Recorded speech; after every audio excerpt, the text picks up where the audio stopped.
Hey, what's up everybody? This is Osaberg501 and today I want to go over an incredibly strong gold farm that is also a very good rep farm. So this is going to be located in the Waking Shore at the Obsidian Citadel, or what's also called Dragonbane Keep. And first off, if you're doing this on your main character, you will have had to have gone and completed the main quests that take you to the Dragonbane Keep, and going through these quests you end up taking over the keep. If you're on an alt character, you can just fly to the top of the keep and there will be a dragon there that allows you to skip all of that and allows you to go right to the rep farming. And essentially how the rep here works is every week you choose between Wrathion or Sabellian to increase your rep with. Now you're still able to increase both the reps. Primarily what you're choosing at the start of every week is some weekly quests that you'll obtain, and more importantly, you'll be able to get certain items depending on who you choose. Now if you're primarily doing this farm for gold, you want to choose Sabellian. And the reason for that being is these items you can get depending on who you choose are turned in for additional rep, but they could be sold on the auction house. And a lot less people are farming the rep for Sabellian, so those rep items are going to be a bit more expensive. Last time I checked, the items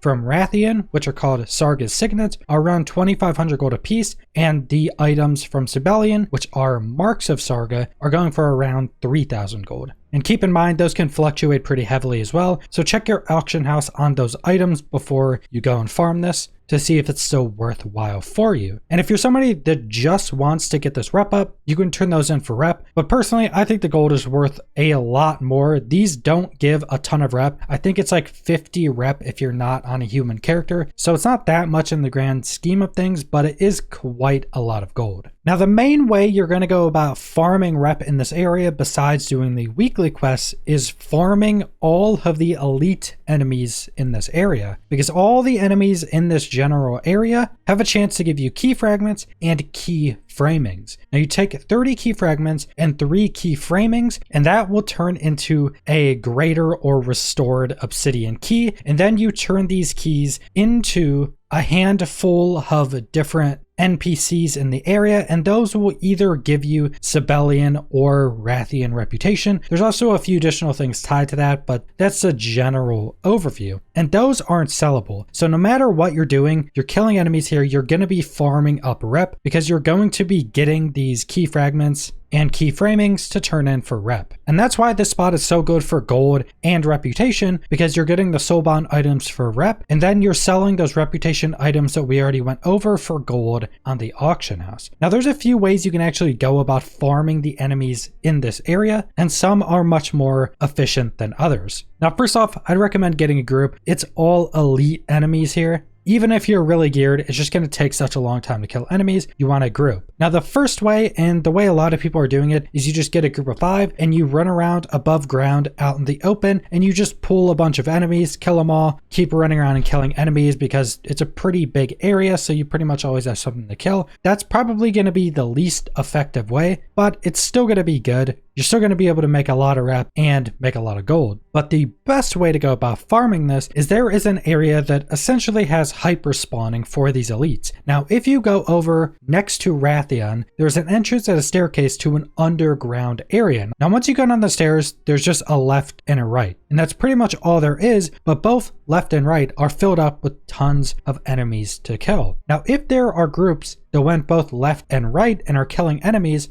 down here will start to hyperspawn. So the best way to go about doing this is you get 2 groups of 4. One group goes to the right and one group goes to the left, and you just stay in your specific hallways and just group up and kill enemies, and they will constantly be respawning. Now, if you just have a group of 5, you just want to do it that way, or you're not getting people to set up 2 groups of 4 yet, what you can also do is just pretty much go back and forth down the hallway. Stuff will still respawn quick enough to where you always have enemies to kill if you're just in one group of 5. But again, 2 groups of 4 is going to be the most efficient. Now, I'm not going to give you guys an actual gold per hour you could expect to make here, but I did want to go over a few numbers that I found when doing a farm. Now, keep in mind, I didn't do this the most efficient way, or these numbers aren't from a farm that was done in the 2x4 groups. These numbers are from a farm where we just had 5 people in the tunnels just going back and forth. So this is going to be the more mid-efficient way. If you have 2 groups of 4, it's going to be much more efficient, but I think this is quite a lot better than just running around above ground, grouping up enemies and killing them. I think you can kill a lot more enemies more quickly in these tunnels, even if you're just 1 group of 5. But in an hour of doing this, I was able to get 25 marks of Sarga, which are the more expensive ones. So that's right around 75,000 gold just from those marks. And that's a main thing you're going to be farming here for gold. But keep in mind, there's a lot of other stuff you can get for gold. You're going to be getting a decent chunk of gold just from looting enemies. You're going to be getting a ton of gray items to sell. You could expect a few thousand gold at least an hour from just raw gold from looting enemies and selling the grays. Then you're going to be getting a ton of just random green gear pieces that you can either vendor off for more gold or send to a disenchanter. Then you're also going to be getting a decent bit of cloth from these enemies, and they do seem to drop a lot more wilder cloth, which is the green rarity cloth. I think it's probably because they're elite enemies, but you're going to be getting a decent chunk of gold from that as well. And depending on how much all these prices are going for, if you're doing this for an hour, you could potentially be making up to 100,000 gold an hour off of that baseline. Now, if you're an enchanter and a tailor with the correct specializations, going into getting more cloth from killing enemies, going into the mystic specialization, you're now going to be getting tons of cloth, tons of additional cloth that only tailors get with that specialization, and you're going to be getting mystic items that are items that specifically drop for disenchanting, which is going to add a ridiculous amount of gold. Especially if you're an enchanter in the mystic specialization tree, you can actually get rare and epic items that drop specifically for disenchanting, and more specifically, if you get any of these epic items, they can disenchant into up to 4 of the epic enchanting materials, which are still going for 5,000 gold right now. So if you get lucky, get one of those,